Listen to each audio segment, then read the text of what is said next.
Thank you very much, Jarvid, for that introduction. They call me the governor, actually, and this is really relevant because I'm the guy who gets tinged about corporate governance, but it isn't in a Guy Ritchie gangster kind of way. It's all about governance codes.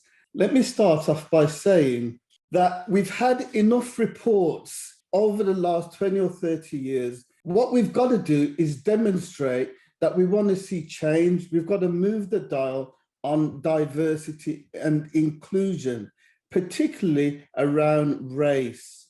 What I've been able to do in my corporate governance background is have a look at a number of codes, charters, reports, all around employment, workforce, and workplace. And the reason I start with this slide is because, as I said before, no more reports, I'm really challenged by the fact that I had a charter. I was concerned about 5 years ago that we had lots of pledges and charters about what was happening in the private sector, but not very much about what we're doing outside of that. So I had a charter that looked at age, gender and ethnicity and representation in the boardroom and senior leadership team. We recorded what they were supposed to do. They'd sign up to the charter. And then 5 years later, have I really seen a difference? Unfortunately, no. So what I thought I would do is use my governance experience to come up with an accountability framework.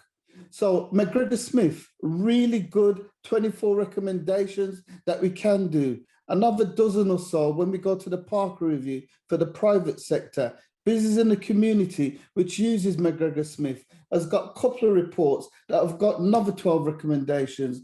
The Workforce Race Equality Standard looks at 9 key areas of data.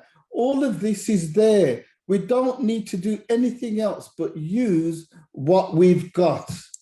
So therefore, I thought, here it is, let's have a governance code. It's not a charter, it's not a pledge, it's an accountability framework. These principles, the 4 that I come up with, are helpfully remembered by the acronym RACE. The R is for reporting. We need to report on race. The A is for accountability and actions. We've got to make sure that you're accountable, not just making bold statements. And the C is for composition. Let's get to the data that distinguishes the difference between African, Indian, Pakistani, Bangladeshi, all different, can't be grouped together in one foul swoop. And finally, education, the E of race. Developing not training courses, if they're not needed, but a whole psychologically safe environment. But then the most important part of this process, in my opinion, is the 51 with provisions that we've got, but more importantly, the 10 musts, and another 41 that you should or could do.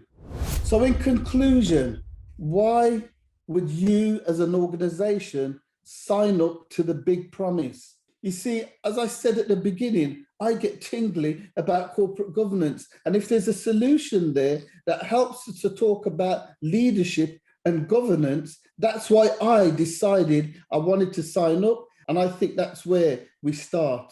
Let's all sign up to the big promise and all be part of that change.